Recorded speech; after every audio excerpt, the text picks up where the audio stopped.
is Maximus Decimus Meridius. I am your father. You like Huey Lewis on the news? Yes. And you're not sure about this, are you? You're gonna die, clown! What's the most you ever lost on a coin toss? Sam, the most you ever lost on a coin toss. Call it. Whose motorcycle is this? It's a chopper, baby. Whose chopper is this? Zed's. Who's Zed? Zed's dead, baby. Bring out today! This is a tasty burger. Yippee-ki-yay, motherfucker.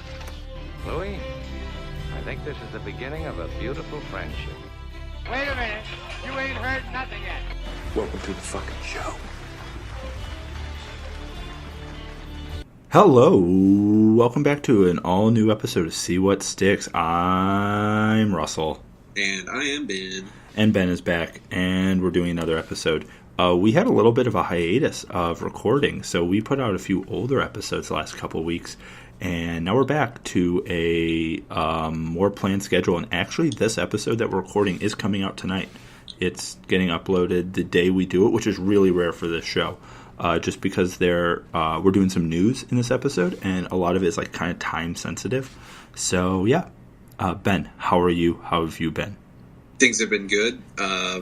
Just busy with school, family, all the typical stuff. Seems like there's, especially this semester, it seems like there's not enough time to do anything, and that's a part of that kind of goes into the kind of the off like pod schedule that we've had the past couple of weeks. It's just like busy everywhere, and anytime we do feel like we get some time to pod, it's just like I can barely keep my freaking head off the desk. Yeah, it's been crazy. I actually started a new job, so my schedule has been more steady recently, but also really hectic because it's a new schedule. But in the long term, it's good, and I do enjoy my new position, so that is a good thing as well. That is good. Yeah. Ben, did you make your ears bigger?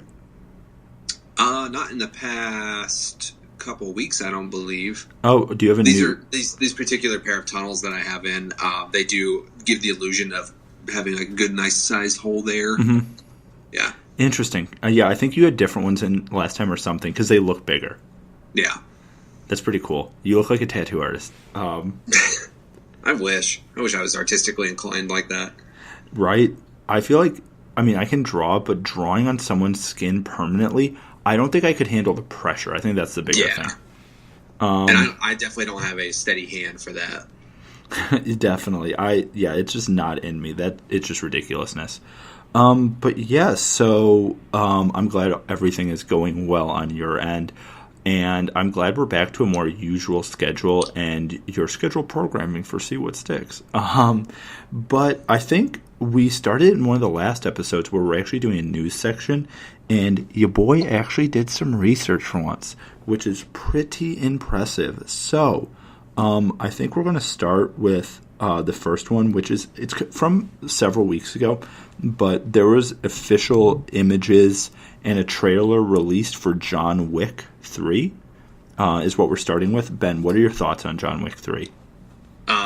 I'm pretty excited. If it's going to follow the trend of this John Wick 2 being like a million times better than the first one, and the first one was not a bad movie at all. It was still a great action movie. Like I can't wait to see what they're going to do with 3 as far as set pieces, different creative ways that John Wick is going to take out 1,000 different people. Yeah, like for me, in number 2, like when he straight stabs a dude with a pencil, that shit is like, all right, give me more of that. Give me some more craziness in number 3 like that. And I think after Deadpool 2, I think they experimented with a few other things that were a little different and more out of the box, and I think maybe that will help them going into John Wick 3 because it was the same director or creatives behind Deadpool 2 that did John Wick 1 and 2, if I'm not mistaken. But apart from that, I think the other big piece of news, because we're going to go in chronological order from what happened in the past to what is the most current, there's a the first images from Once Upon a Time in Hollywood, which is Quentin Tarantino's new film, came out. And you know what? I don't know much. It's very like 80s, 90s, I think. I don't know much about this property. Maybe it's even earlier, but from what I can see, it looks like it's being well made. I mean, it's a Tarantino film, so it's going to be well made, but I don't know much about it. Right. The stills, or the plot of the movie takes place in late 60s, early 70s, around centered around like Hollywood at that time, and also it's taking place during the time of the Manson family murders. Because Margot Robbie actually plays Sharon Tate, who was Roman Polanski's girlfriend or wife at the time, she was in a relationship with Roman Polanski, and she was actually murdered by the Manson family. Oh, I didn't know that's what the story revolves around. I don't think that's the centerpiece of the story, but it's like that whole timeline of events is like adjacent to Brad Pitt and Leonardo DiCaprio's like main characters in their story, as like DiCaprio as like an aging actor, and I think Brad Pitt is his stunt double. Oh, interesting. Okay. That'll be intriguing to see. Something a little different, which I do like. I mean, the last two Tarantino films were Westerns, which I thought was really cool, but yeah. Okay. And then next, chronologically speaking, we have some casting. We don't have names of the characters who they're playing, but Denis Villeneuve, who did Enemy, who did Sicario, the first one, who did Arrival and Blade Runner 2049, he's doing Dune, the reboot of that series / film / miniseries / book. And a few of the big names that we'll know are Dave Bautista, Stellan Skarsgård, and Oscar Isaac are probably the biggest names that people would know that are going to be in the new Dune, which honestly sounds like it's going to be good. And if Denis Villeneuve has anything to do with it, he's probably going to have Roger Deakins as a cinematographer, and it's going to look incredible. If nothing absolutely. else. I don't know really a whole lot about like the Dune universe. I never read any of the books. I never saw the miniseries, I've pretty much never experienced any iteration of this story. So I'm pretty unknowledgeable about most of them. Yeah. That was Ben's dog. That was my dog barking at my cat, which is unusual. So I will just keep talking while Ben figures that one out. And then, yeah, I've never gotten to Dune. My mom is actually really big into Dune. I think she read all the books, and we own the miniseries on like DVD. I should probably watch it before the movie comes out. That should be something that we get into and totally have no idea about, because I heard it's like 30 hours of 80s television, which is not the same as 30 hours of Game of Thrones. Right, and I don't know how Denis Villeneuve is going to tackle the length of the story. I don't know if it's going to be into multiple parts for the movies, or if he's just going to be cutting out like a shitload of content and making it maybe like a 2.5-3 hour movie. Yeah, I have no idea either. That's going to be really interesting. It might be that, or it could be like how they're doing It. You know how it's 2 chapters, but they only said it was It, and then there's like It Chapter 2 that's coming out. I think maybe they're doing that, where they're just calling it Dune, and then there's like Dune Part 2 and then Dune Part 3, but they're not advertising it as a trilogy. They're just advertising it as it comes out, if that makes sense. Yeah, and I think multi-installment like movies are definitely not something that people like flinch at anymore. Because with I think kind of going back to a few weeks ago when we talked about Harry Potter, people are all in, even though all of those movies except for Deathly Hallows took place in its own single story. I think Harry Potter as a series or as a whole kind of helped people get used to like, okay, we know that there's more to this like saga, so we know that we're seeing one part of it, we're anticipating the next. Maybe even like 15-20 years ago, I don't know if the Hollywood studios would think that a multi-part movie would be sellable. Yeah, and it's it was kind of a big trend for a while, even up until when the Hobbit movies came out, which were a disaster. And I think maybe those were the last ones that did that, where it was one property that they split up into two, because the miniseries is technically two films as well. And I think The Hobbit might be the last time Warner Brothers, a Hollywood studio, did the let's split one book or one entity into a bunch of different things unnecessarily, if that makes sense. I think that's the last time. Oops, sorry, I touched the microphone. Sorry for everyone listening at home. But I think next we have the name for the new Zombieland sequel happening 10 years later. Zombie Double Tap is what's called. And here is just a picture from it. I know this is a podcast and it's really hard to see, but it's just called Zombie Double Tap, and that's 10 years later, and we don't really know much else about that at all. Yeah, I don't know if a 10-year gap in between the movies is going to do it much justice. I kind of feel like the zombie stuff has been played out for a couple years now. Mm-hmm.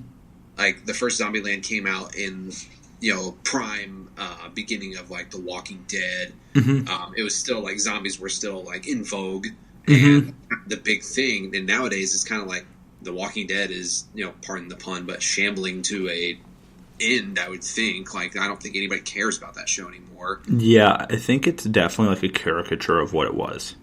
Yeah, so it'll be interesting to see whether people, especially like fans of the first one, really sign on to this sequel and really like care to see it. Yeah, that's really interesting. I think it'll do well because of the names associated, but I don't think it'll have the same kind of commercial success that the first one did, because it really struck while the iron was hot.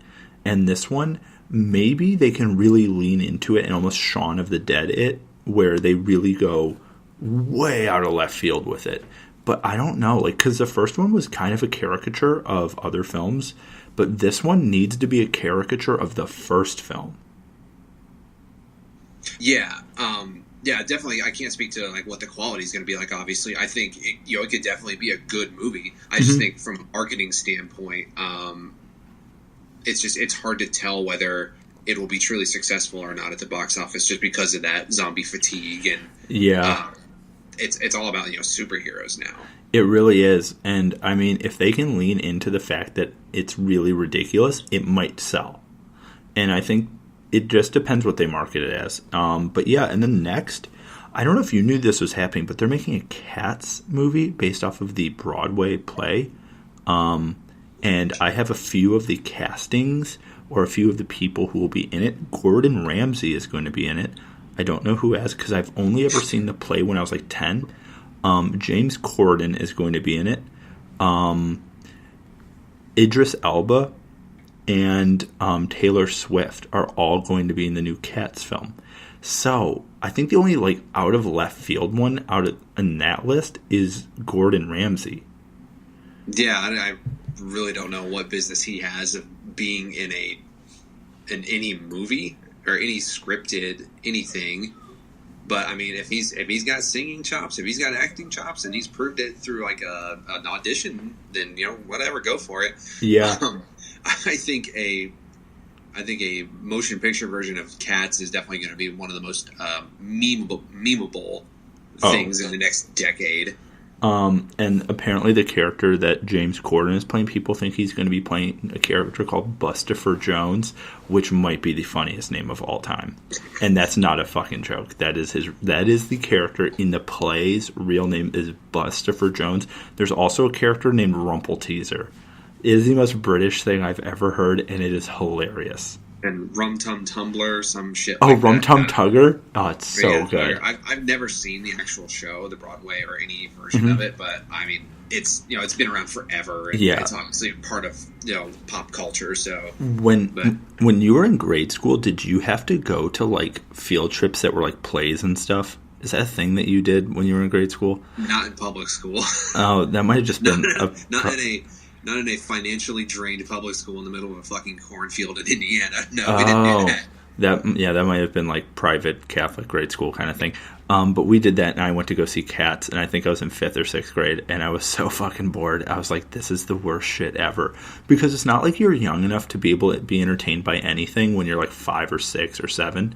But you're like 11 or 12, and then you're like beginning to become a jaded little monster, and then you're like, oh, this shit fucking sucks. And we went like downtown to Chicago to see like it wasn't an official like show night. It was one of like the rehearsals that they want to fill seats for, just to get the cast and crew ready for like an opening night. So it's kind of like a dress rehearsal. Yeah. It was so fucking boring. I don't remember any of it, but I just know the whole plot is about cats trying to resurrect another cat from the dead or something. I'm not kidding. Like, it's about like a seance. That is especially surprising that your school like went to that, like being like, 'cause, like a Catholic school, correct? Yeah. So, and it might not have been like a super conservative Catholic school, but I would think like any religiously affiliated school would try and steer clear from like arts like that. Yeah, it was really interesting. Yeah, I did go to a Catholic school, but my Catholic school, I won't say the name because then people could find out where I live, wasn't really very conservative. And even less so the high school I went to. I can say the name of the high school I went to. I went to Brother Rice in Chicago. But I don't live near there, so you guys can't track me down and try to murder me. Actually, I think my address is actually published online, which is real scary. Have you ever tried to Google yourself and then, those websites where you can, like, search someone's information? It's like, try to find, like, a background check on yourself. And then for, like, I've searched my own name, and it's like, are you looking for Russell? Are his parents named blank and blank? Does his mom work at blank? Does his dad work at blank? I'm like, this knows too much about me. This knows way too much about me. It's like, is he from this hometown? I'm like, it knows way, way too much about me. Thank you, Google, for knowing everything about me and being really scary. Yeah, that's all the info that Facebook has sold. Yeah. Yeah, it's like, damn, he knows too much. Let's get out of here. That's like Mark Zuckerberg. No. Why can't Mark Zuckerberg speaking in binary, like 10001100, selling all of our information to everyone? Another piece of movie news is Javier Bardem is also being cast in Dune. So this was this week. I don't think I've seen him in anything. Yeah, I know. I think the last thing I saw him in, I know he's been in other stuff, but the last thing I really can remember him being in was Skyfall. Same. I'm sure he's been in other stuff that I just haven't seen, but Skyfall is the last big thing. And then did you see the Big Lebowski sequel trailer? I think that was just a Super Bowl commercial. Oh, is it just a joke? Yeah, I don't think there was any real, because it was just a commercial with like a bunch of different kind of like major pop culture icons. Like they had Sarah Jessica Parker from Sex and the City. Mm-hmm. They had the dude from Big Lebowski. I think it was just a amalgamation of different like highly recognizable pop culture movie, TV. Oh, okay. Like, I think it was a Stella Artois. So, okay. I have a question then. Would you watch a Big Lebowski sequel if it was put on Netflix or like Amazon Prime or Hulu? Like if it was one of those where it had a bunch of production value behind it and it was actually well made, but they just put it on an online streaming service. Would you watch it? I suppose I would. If I had nothing better to do, especially if it's like on a streaming service that I already subscribe to. Mm-hmm. And I think I would also be more intrigued if it was done by the Coen brothers as well, and not just passed along to some other random filmmakers.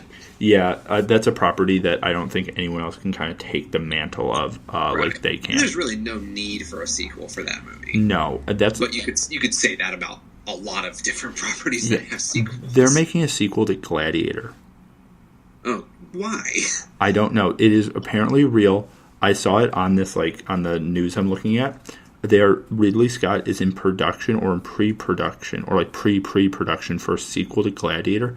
I don't know if Russell Crowe is attached. I don't know if Joaquin Phoenix is attached. Well, I would hope not, because they both died in that. But yeah, so I don't know what they're gonna do. But you know what I mean? If you do a sequel to Gladiator, in theory, you could bring them both back. But, like, The only way I could see you doing that is because of the alternate version of Rome that they created with Marcus Aurelius being in a different time era, and having Commodus be Marcus Aurelius' son, which isn't true. And you could continue that universe of fake Rome, or like kind of historically inaccurate Rome. That would be kind of cool to explore that kind of what if sort of universe of Rome. But why would you do a direct sequel to Gladiator? You know how like Forgetting Sarah Marshall and Get Him to the Greek are like sequels to each other, but not really. Like Russell Brand plays the same character. Right, like Get Him to the Greek is like a spiritual successor. Yeah, and like you could do that with Gladiator. Like you could have like the little kid who is Commodus's son be the emperor now, and then like see what's happening then in Rome, like in the golden age of Rome, which would be kind of cool. But anything other than that, I don't think I'd want to see. I wouldn't want to see a shoehorned sequel to a film that's a masterpiece that does not need to be added upon. Yeah, and unfortunately, that's become Ridley Scott's kind of MO nowadays, putting out unnecessary, either whatever you want to call them, sequels or same universe, different ideas of his masterpieces from the past, like Alien and Prometheus and Alien Covenant. I think the same results would come out of something like similar of that for Gladiator. Prometheus I actually kind of like as a movie.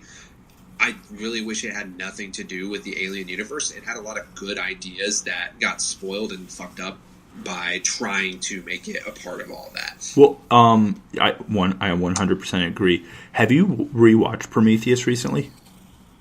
Probably last year, or it was right before I went and saw Alien Covenant. Try rewatching Prometheus, but go into it not thinking about Alien. It's actually okay. If you just don't think about it being related to the Alien universe in the way that it is, if you just look at it like kind of how Get Him to the Greek and Forgetting Sarah Marshall are spiritual sequels, if you just look at the film like that, like, oh, it's just in that same universe, I think that's totally fine. I don't think there's any issue with that, but it's just the shoehorn nature of that film, and especially Alien Covenant. Yeah, I think Ridley Scott and his writers for those movies, I think it was Damon Lindelof that did Prometheus or Alien Covenant, one or the other. They toy around with a lot of big ideas that are very interesting to think about, and like given the proper amount of time to kind of explore those, I think could make a very, very good movie. But they don't stick the landing very well at all. No, they don't, and the castings are kind of weird in those films. They like the Charlize Theron role was kind of weird. In the second one, the James Franco and the Danny McBride thing is kind of weird. And even I think Michael Fassbender as David/Michael is just kind of, I don't know. These are all fantastic actors, but they just don't feel right in this universe. They feel too like polished in an alien universe that's supposed to be gritty and broken. Yeah, I think the casting I like the most is probably Fassbender, just because he is such an incredible actor, but also like he plays his character so well, and I want to explore him more without him being stuck in a movie that begs to be better. Okay, yes, but yeah, so agreed.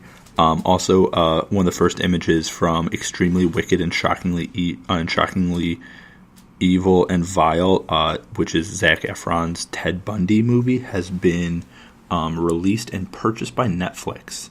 So I don't know if it's still going to go to theaters, but they did that with a few films where they purchased them, but they're still going to theaters for a short amount of time, kind of like how Roma did it. But the image of Zac Efron looks very good and very professional. Yeah, Ted Bundy's in nowadays. I don't have a fucking clue why. Like, people are standing on Ted Bundy like crazy, and it's kind of like, he killed people, right? He's not a good dude. Yeah, he's a good-looking guy, but Jesus Christ, the guy's a murderer. Yeah, I 100% agree. There's actually a fan casting Dennis from It's Always Sunny in Philadelphia? There's been fan castings where he should be playing Ted Bundy because apparently he kind of looks like him. And there's pictures like side by side, like screen grabs from It's Always Sunny and actual pictures of Ted Bundy, and they look shockingly alike. Which is like, I don't know if that's a compliment or an insult to the actor who plays Dennis, but still, yeah. And his character of Dennis is a sociopath. Yeah. So it's kind of it's perfect casting. Oh, really. it really is. Another piece of news. We have a few more. Disney CEO Bob Iger confirms they will continue to make rated R Marvel films from the Fox properties such as Deadpool, but also other new R-rated Marvel properties will be created. So that means if you're a Deadpool fan and an X-Force fan, it's still happening. Yeah, I'm trying to think of what other properties, especially Fox aligned, that they could work with to make R-rated. Really, because the only other thing that Fox still has a stake in, I think, is Fantastic Four. Because Logan's been done, and Logan. So no, Logan has been done. I think what if I had to guess, if I had to put money on it right now, I think the next step for Marvel is going to be doing the Silver Surfer and Galactus. So, like, you know how, like, Thanos is the big bad guy right now? I think they'll write it in such a way that Thanos is the first piece in a bigger puzzle, and Galactus is the next thing to come. And maybe in 10 years from now, Galactus will show up.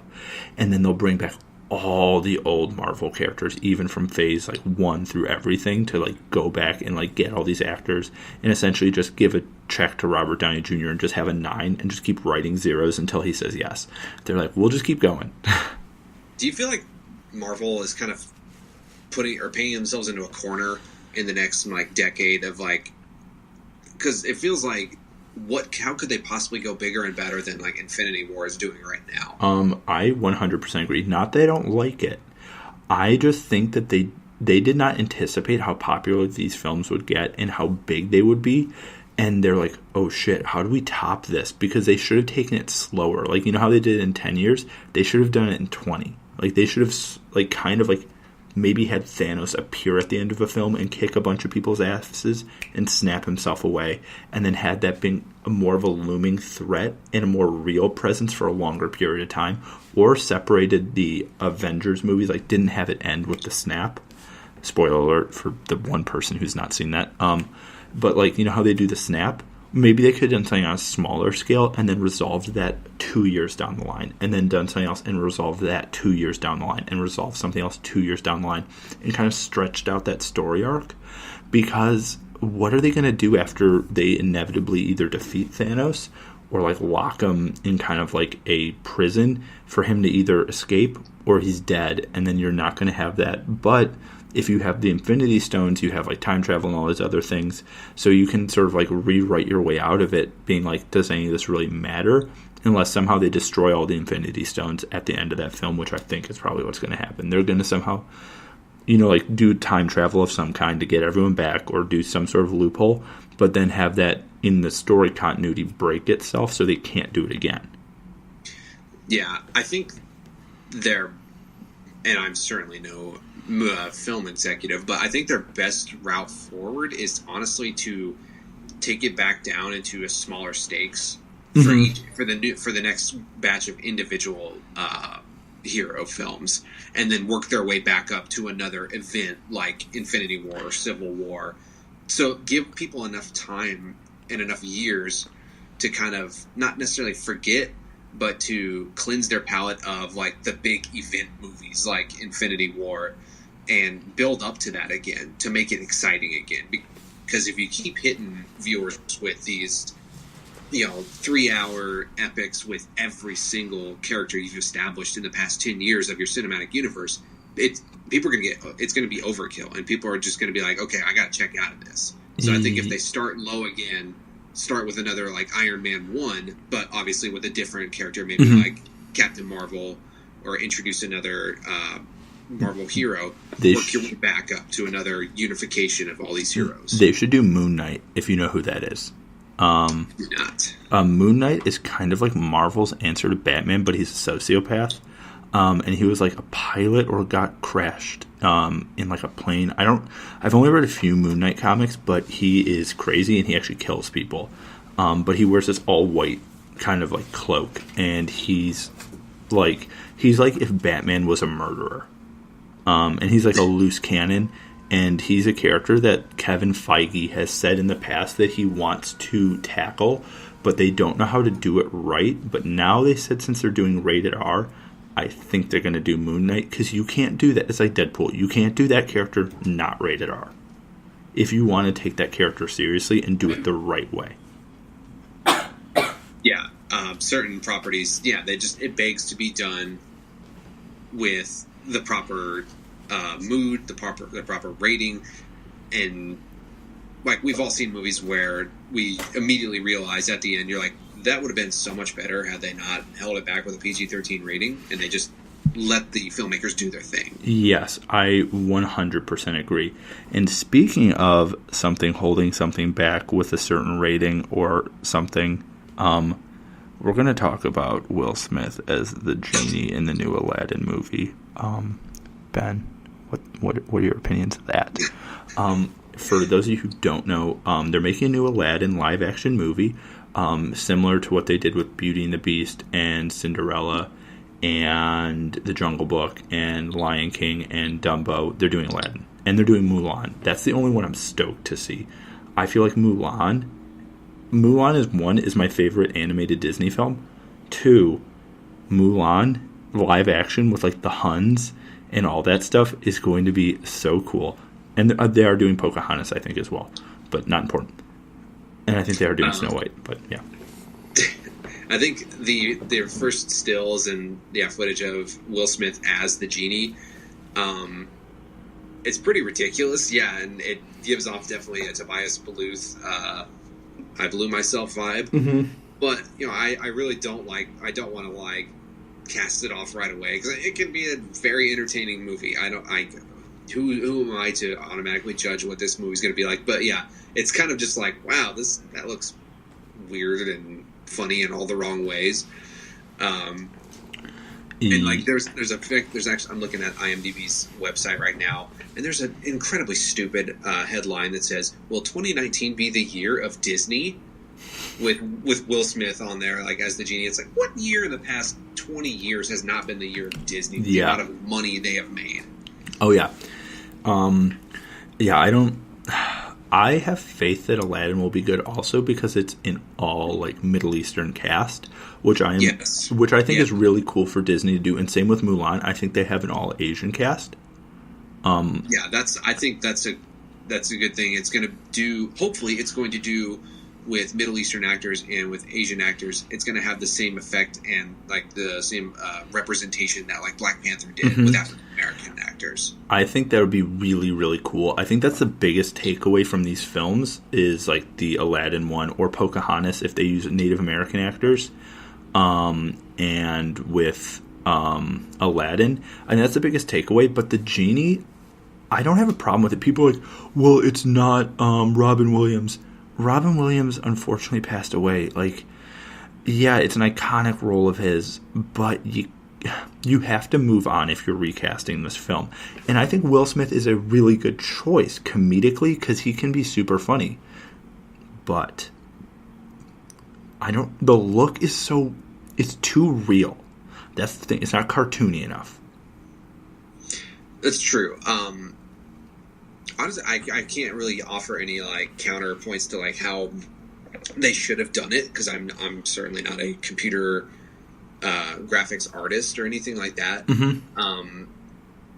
And these are just like stills and very, very short amounts of footage. So like the actual movie itself could be incredible. It could look awesome. Like Disney has done some pretty badass things before with CGI and to make things look as good as it should be. To your point of people like saying like, oh, it's not Robin Williams. Like, if Robin Williams were here today, like as good a guy as he was, do people really think like Robin Williams would be like, oh, that's not me? Like, he would probably be like, go Will Smith, like, take on the role, give it your own spin. Yeah, I agree with you on that, and that's why I'm like, people are like, it's going to be the worst thing ever.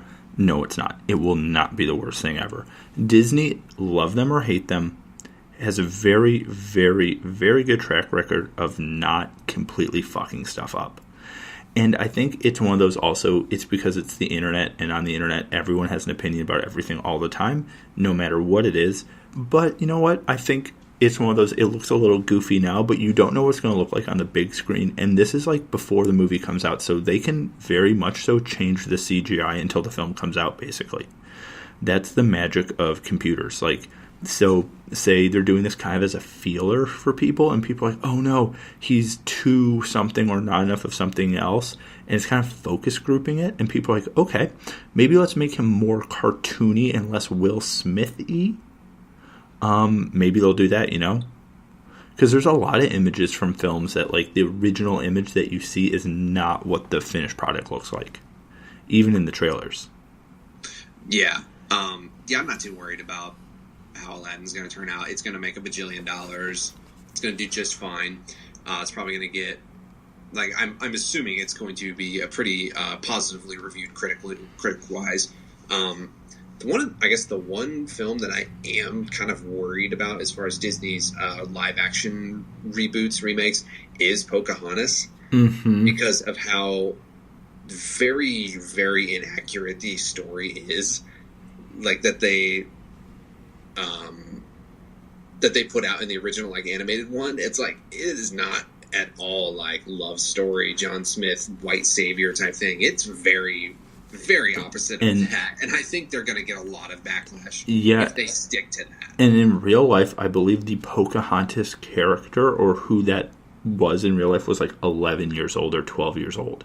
Yeah. And there was definitely rape in that and a bunch of other very not good things. So I don't know, maybe... I feel like that is one that's going to be way harder to touch than the others. However, I think Disney can handle it tastefully, or they can somehow write it off by saying, like, this is what it is, and kind of go from there, and kind of just be like, this is an alternate, more romanticized version of history to help appease audiences. Because also, if you look at Aladdin, it's a fantasy, you know. There's no genies. There's none of like the talking cave and like talking parrots and tigers and like Jafar turning into a giant snake. And I think maybe if they lean into that for Pocahontas, they can get away with it. Yeah, and I want them to have as much Native American representation as possible. Mm-hmm. Like, I want to see more Native American actors and actresses on screen than, you know, white savior John Smith or the European people coming over. Like, this needs to be their movie.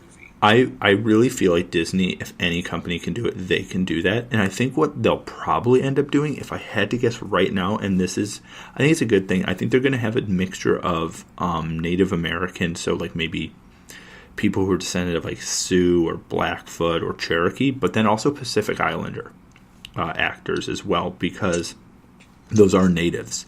And I feel like they're going to have a lot of those individuals in this film, kind of like how Jason Momoa has been pushing for more native actors to be in films. And I think that's a really good thing. It's really good to see difference in film and not just have heaps of white dudes in your movies, because this isn't 1950 anymore. We can have different looking people in films, and it makes the movies better. But yeah, so besides that, let me look at the other piece of news. This came out today. Seth Rogen and the Lonely Island crew are making a movie about Fyre Fest. Do you know what that is? Oh yeah, I've watched both of the documentaries on Hulu and Netflix. Yeah, it's a complete shit show. So are they making like a fictional narrative movie of this? I'm going to guess yes. If I had to guess, this is all I know right now from this news article that came out 5 hours ago, as of the time we're recording this. I think it's going to be them either being the people who ran Fyre Fest, kind of like how they did the movie The Disaster Artist, mm-hmm. or it's going to be like they are guests who wanted to go there and make it like a fake disaster movie. I could see either way that going extremely well if they put their brand of comedy behind it. Yeah, because the Seth Rogen, the Judd Apatow team, have a certain style, and then the Lonely Island crew have a certain style. And I think if you marry those together, you have comedy gold. Right. And have you watched the documentaries that are on? I have not watched the new ones, but I have watched documentaries that are on YouTube, and I watched one that was actually on Vimeo. That was about the Fyre Fest and how it was essentially just a Ponzi scheme. And is the guy who orchestrated it, if that's the right word, is he in jail? Right now, I can't remember if he's actually serving time. I think he probably is at this point. At the time of filming of the, because Hulu actually did their documentary. Hulu, they actually have interviews with this guy. The kind of like questionable part of that documentary is they did pay him for his time. But the Netflix one does not get off scot-free, though, because the Netflix one was produced and had creative input from the people at Fuck Jerry, like the Twitter group, who are a bunch of scumbags. Yeah. So both documentaries have their problems, like from a journalistic ethics standpoint, but they're both good documentaries. Like the Netflix one is definitely a better narrative storytelling of what happened, like overall. But the Hulu doc is a better kind of representation of influencer culture and our current culture, which leads people to be easily duped by people, the people that ran the Fyre Fest. Ben, can you explain what you explained before about the Fuck Jerry? Or can you explain what that is to people? Yeah, basically these assholes are it's mainly one guy. I can't think of his name right now, but he basically will go through like Twitter or Instagram and stealing memes and jokes from people, like original content from people, and then using it on his own Twitter handle and Instagram, and to basically make a profit off of other people's jokes. He is a joke stealer. That's all he is. And there are professional comedians that hate this dude.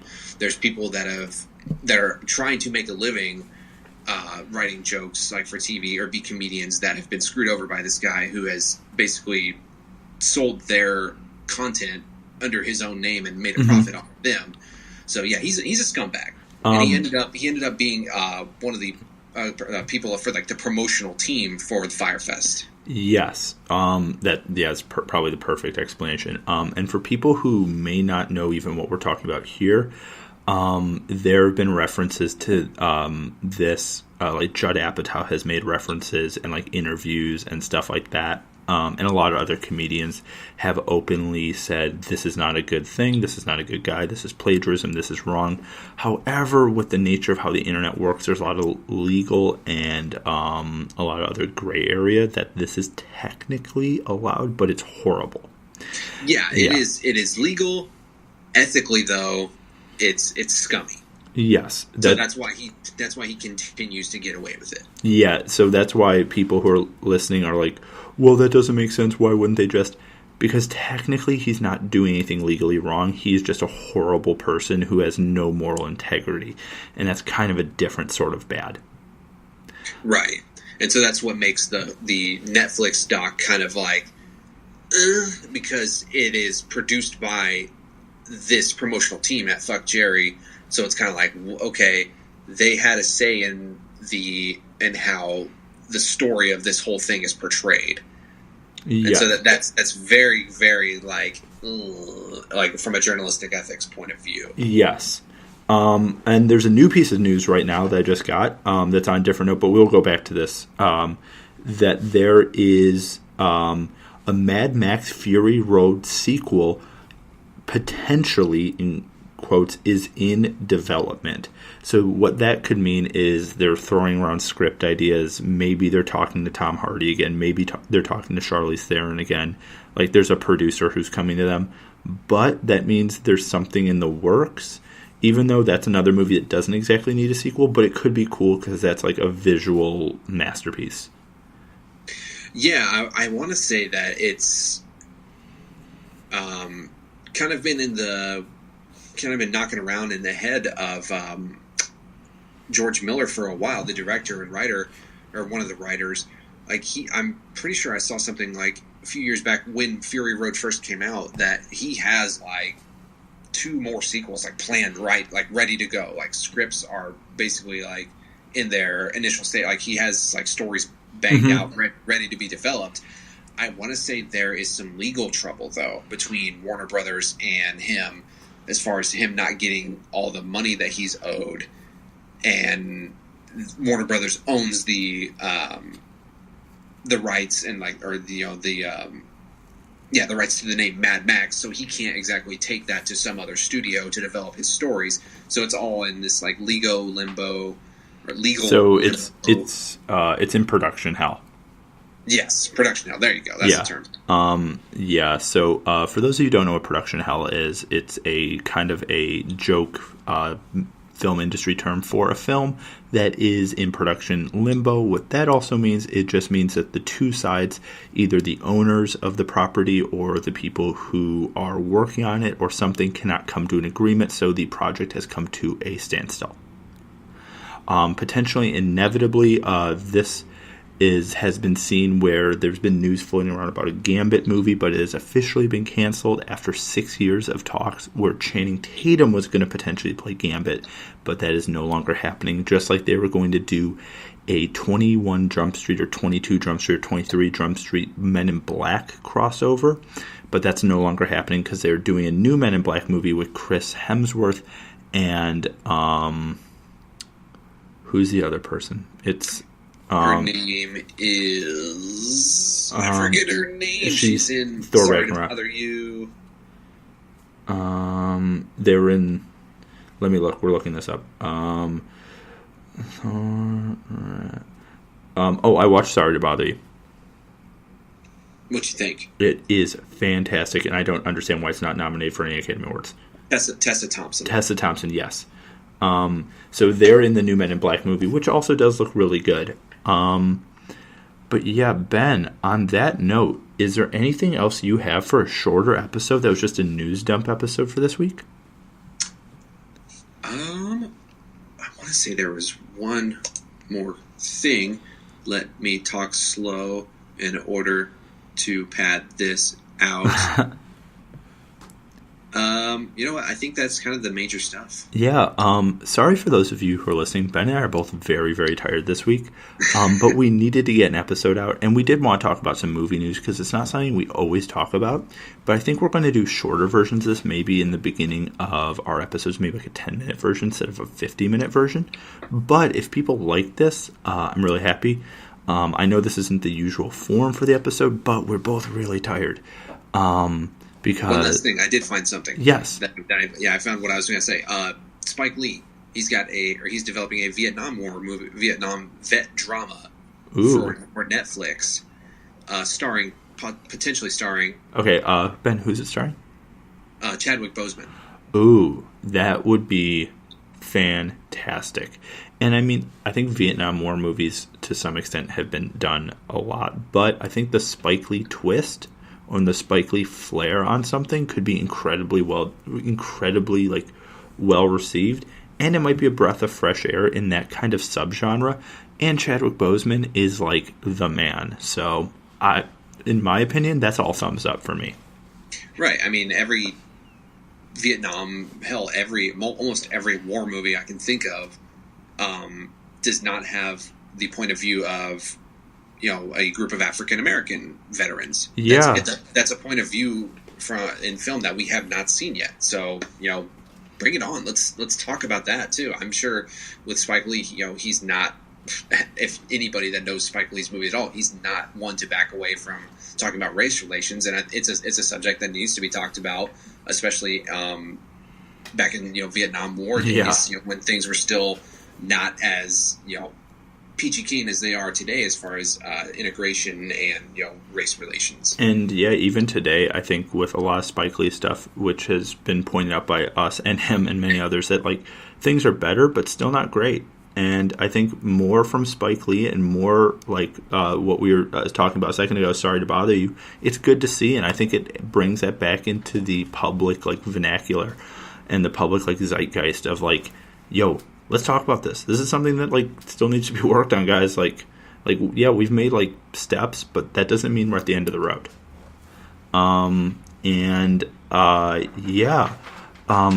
There was one thing I was going to ask you. Damn, I forgot what it was. It was actually on that topic that we were talking about. But now that I don't remember it, Ben, is that all you have for this week? That's all I got for this week. That is all I have. I'll sign off, and then I'll let Ben do the sign off. Guys, I'm Russell from See What Sticks, and we do have a website. It's always linked in the description. Ben has an Instagram now. Ben, do you want me to link your Instagram? Yeah, go for it. Yes. And so that is the episode for this week. I am signing off. Ben, take it away. As always, thanks everybody for listening, and we hope to catch you next week. I am Ben. This has been See What Sticks, a podcast about everything and nothing. Everybody have a wonderful evening. Thank you. Bye.